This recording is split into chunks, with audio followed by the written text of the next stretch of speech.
Hello दोस्तों, Israel और America ने जब से ईरान के ऊपर हमला किया है, पूरी दुनिया में हमें वो कुछ देखने को मिल रहा है जो हमने आज तक कभी नहीं देखा था। कोरोना के टाइम के जैसे ही फ्लाइट्स कैंसिल होने लगी। 10 से 15 हजार रुपए में मिलने वाली फ्लाइट टिकट 1 लाख रुपए तक हो गई। फिलीपींस ने तो अपने यहाँ फ्लाइट्स बंद करने की पॉसिबिलिटी भी जता दी। बहुत सारी फैक्ट्रीज बंद हो गयी, रेस्टोरेंट्स और होटल्स भी बंद होने लगे। जबरदस्ती इजराइल ने जिस जंग को शुरू किया, उसकी वजह से पूरी दुनिया आज परेशानी में पड़ चुकी है। इसमें अब तक 20 से ज्यादा देश डायरेक्टली या इनडायरेक्टली इन्वॉल्व हो चुके हैं, जिनमें जीसीसी के सभी 6 देश, साथ में जॉर्डन, साइप्रस, इराक, तुर्की और अजरबैजान। इन हर एक देश में पिछले 1 महीने के अंदर ड्रोन या मिसाइल अटैक्स हुए। वहीं United Kingdom, France, Germany, Netherlands और इटली जैसे यूरोप के कई देशों ने अपने वारशिप्स को साइप्रस के पास भेज दिया ताकि सिक्योरिटी मेंटेन रख सकें। रशिया और चाइना ईरान को हथियार और खुफिया जानकारी पीछे से प्रोवाइड कर रहे हैं। वहीं यूक्रेन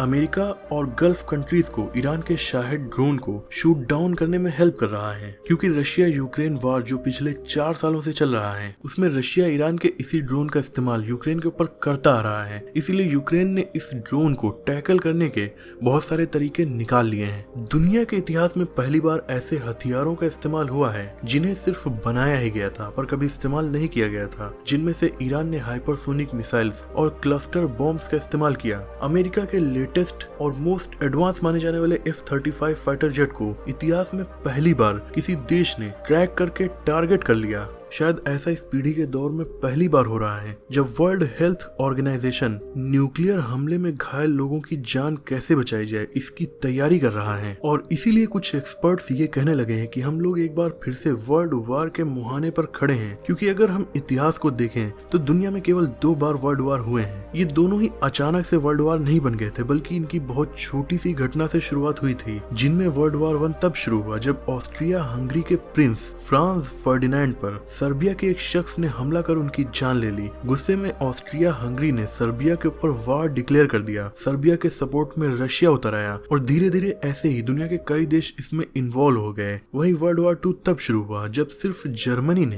पोलैंड के ऊपर हमला कर दिया, जिसके बाद यूनाइटेड किंगडम और फ्रांस ने जर्मनी के ऊपर वार डिक्लेयर कर दिया और ऐसे ही चेन रिएक्शन होती चली गई। इस बार की जंग को भी अगर हम देखें तो इसकी शुरुआत अमेरिका और इजराइल ने ईरान पर हमला करके की। लेकिन अच्छी बात यह है कि अमेरिका और इजराइल के बहुत ज्यादा रिक्वेस्ट करने और बहुत प्रेशर डालने के बाद भी कोई भी यूरोपियन कंट्री इस जंग में डायरेक्टली इन्वॉल्व नहीं हो रही है। वहीं ईरान भी सिर्फ अकेला ही लड़ रहा है, उसके सपोर्ट में भी कोई देश डायरेक्टली इन्वॉल्व नहीं है। हालांकि दोनों ही साइड पीछे से बैकिंग जरूर है, लेकिन अब दुनिया वर्ल्ड वार 1 और 2 के जैसी नहीं रही। आज 8 देशों और 1 इजराइल के पास न्यूक्लियर वेपन्स मौजूद हैं और हर देश को ये पता है कि किसी भी न्यूक्लियर पावर्ड देश से भिड़ना और उससे एक्सट्रीम जंग में जाना उस देश को न्यूक्लियर हथियार इस्तेमाल करने पर मजबूर कर सकता है। और अगर किसी भी देश ने न्यूक्लियर वेपन इस्तेमाल कर लिया तो सामने वाले देश में ऐसी तबाही मचेगी कि वो आने वाले कई दशकों के लिए बेहद कमजोर हो जाएगा। इसीलिए पर्दे के पीछे से तो सभी एक दूसरे को सपोर्ट कर रहे हैं, लेकिन डायरेक्टली कोई इन्वॉल्व नहीं हो रहा। आज एयरफोर्स के मामले में अमेरिका सबसे पावरफुल जरूर है, लेकिन उसके पास वर्ल्ड वार 2 के जैसी जियोग्राफिकल एडवांटेज अब नहीं है, क्योंकि अमेरिका मेनलैंड एशिया और यूरोप से हजारों किलोमीटर दूर है। उस दौर में वहां तक पहुंचना नामुमकिन था,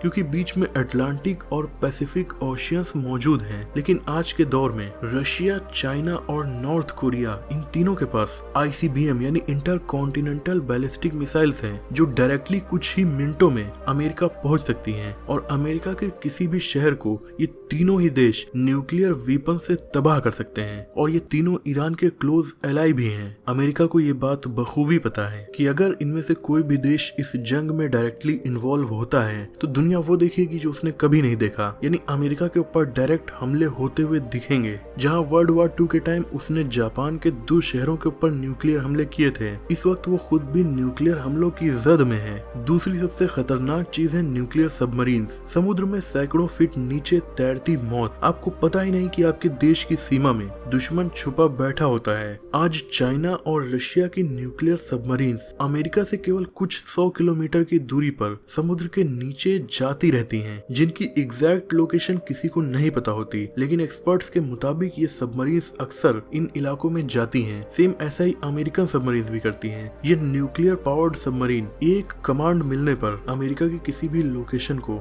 हिट कर सकती हैं। इन देशों को अपनी ICBM मिसाइल्स इस्तेमाल करने की जरूरत ही नहीं पड़ेगी, सबमरीन्स ही काफी हैं। सेम ऐसे ही अमेरिका की सबमरीन्स भी इन देशों के बॉर्डर्स के पास समुद्र के नीचे अक्सर आया जाया करती हैं। लेकिन अमेरिका के पास इससे भी खतरनाक चीज B-2 बॉम्बर मौजूद है, जो रडार की नजर में नहीं आता और एक साथ 16 न्यूक्लियर हथियार लेकर जा सकता है। यानी इस सिर्फ एक प्लेन के जरिए अमेरिका किसी भी देश के 16 बड़े शहरों को तबाह कर सकता है, जबकि उसके पास ऐसे सैकड़ों प्लेन्स मौजूद हैं। अब किसी भी देश के 16 बड़े शहर अगर न्यूक्लियर अटैक में तबाह हो जाएं तो वो देश ही नहीं बचेगा, क्योंकि ज्यादातर बड़े देशों में भी 4-5 ही महानगर होते हैं जो उस देश की रियल पावर होते हैं। लेकिन न्यूक्लियर वेपन्स की इतनी खतरनाक ताकत की वजह से कोई भी देश इनका इस्तेमाल करना नहीं चाहता, क्योंकि उन्हें पता है कि अगर वो न्यूक्लियर वेपन का इस्तेमाल करेंगे तो बदले में उन पर भी सेम अटैक होगा और वो खुद भी तबाह हो जाएंगे। इसीलिए सभी देश डरते हैं और इन्हें ये केवल इसलिए रखे हैं ताकि अपने आप को पावरफुल दिखा सकें और दूसरे देशों के ऊपर दबाव बना सकें। आज के इस टाइम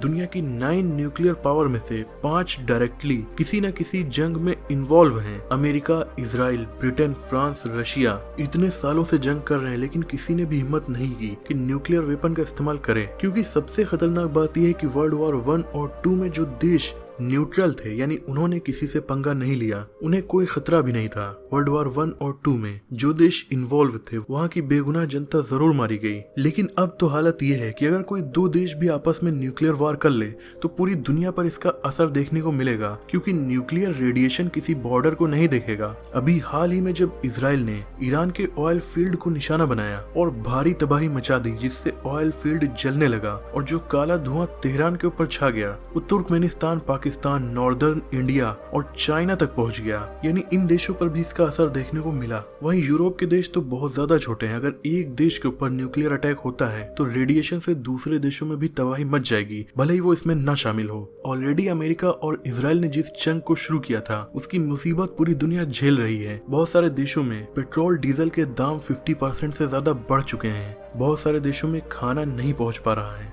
फैक्ट्रीज और रेस्टोरेंट्स भी बंद हो गए हैं। लेकिन इस जंग की शुरुआत में ही अमेरिका और इजराइल ने ईरान के टॉप लीडर्स को ही शहीद कर दिया था, इसीलिए ये जंग इतनी आसानी से रुकती हुई नहीं दिख रही है। हालांकि अमेरिका ने जब से इस जंग को शुरू किया है तब से ही वो ये कह रहा है कि ये जंग अगले 1 हफ्ते में खत्म हो जाएगी। लेकिन शायद डोनाल्ड ट्रंप ने भी नहीं सोचा होगा कि ईरान के ऊपर जब वो हमला करेंगे तो उन्हें इतनी कड़ी जवाबी कार्रवाई देखने को मिलेगी। अमेरिका के कई बेसेस को मिडिल ईस्ट में काफी ज्यादा नुकसान पहुंचा है, उनके कई बड़े बड़े रडार को भी खत्म कर दिया गया। इसीलिए अमेरिका चाहकर भी अब इस जंग को खत्म नहीं कर पा रहा है। हालांकि डोनाल्ड ट्रंप की स्टेटमेंट से ऐसा जरूर लगता है कि वो भी इस जंग को अब खत्म करना चाह रहा है, लेकिन अब ईरान रुकने का नाम नहीं ले रहा है। आपको पता है कि ईरान के ऊपर जब से अमेरिका ने हमला किया, यानी सिर्फ 1 महीने के अंदर अमेरिका में पेट्रोल के प्राइसेस 30% तक बढ़ गए हैं और डीजल के दाम तो 40 से 50% तक बढ़ गए हैं। और ये इंक्रीज सिर्फ 1 महीने के अंदर हुआ है। सोचिए ये वार अगर 2-3 महीने और चल गया तो वहां पर फ्यूल के दाम कितने ज्यादा हो जाएंगे, क्योंकि पूरी दुनिया में अमेरिका ही सबसे ज्यादा फ्यूल के ऊपर डिपेंड है। इसीलिए ये वार जिसे इजराइल के ब्लैकमेल करने पर अमेरिका ने शुरू तो कर दिया, लेकिन अब ये डोनाल्ड ट्रंप की गले की हड्डी बन गया है। दोस्तों आज की वीडियो में इतना ही। मुझे उम्मीद है कि इस वीडियो से आपकी जानकारी बढ़ी होगी। वीडियो पसंद आई हो तो इसे लाइक और शेयर कीजिए। ऐसे इंटरेस्टिंग टॉपिक्स पर नॉलेजफुल वीडियोस देखने के लिए हमारे चैनल को सब्सक्राइब करके बेल आइकन को प्रेस कर दीजिए। मिलते हैं अगली वीडियो में, तब तक के लिए अपना और अपनों का ख्याल रखें।